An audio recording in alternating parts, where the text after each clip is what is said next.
Hello, good evening. On mga kasalveyo, mga customer or consumers, nangako ako na pag dumating ang vlogging light ko, ay mag-vlog ako.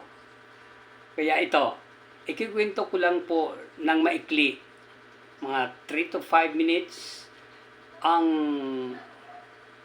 kapangyarihan ng halamang gamot o supplement, organic ito Noong September 2023, nagkaroon ako ng stroke. Bagamat may doktor ako, di ko pa rin maiwasan na mahina ang kapit ng mga hakbang ko. Madalas ako nangihina. Isang araw, nagpunta kami ni Mrs. sa SM. Dito sa may sports complex ng Caloocan. Pagkatapos namin kumain sa Jollibee, nasa ground floor, umakyat kami sa second floor para mag-CR. Yan. Pero nung pababa na kami, natatakot ako humakbang sa escalator. Kaya nandoon ang wife ko sa baba at ako nasa taas pa. 'Di ba? Kasi nangihina ako So ang nangyari, umakyat uli siya at kinuha ako. Nakahakbang na ako kahit papaano. Nang ma-meet ko ang Salveyo sa magitan ni Ka Betty Aquino at saka ni Brother Bernard Wee.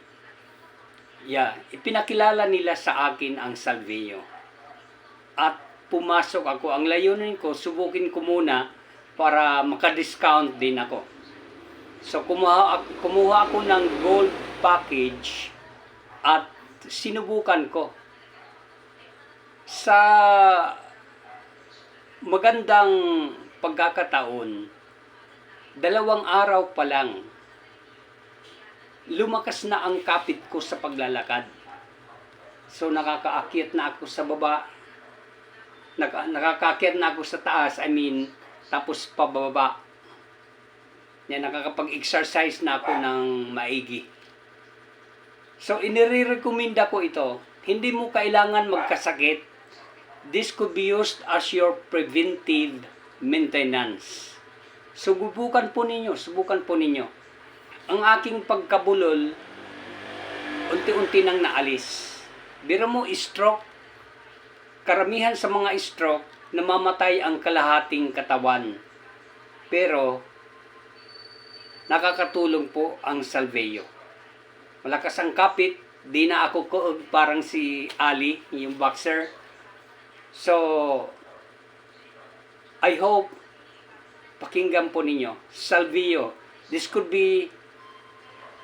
help as your cure if you have a present ailment, kung mayroon kayong nararamdaman ng mga sakit. At importante, prevention is better than a pound of cure. Salveyo po. Thank you for watching.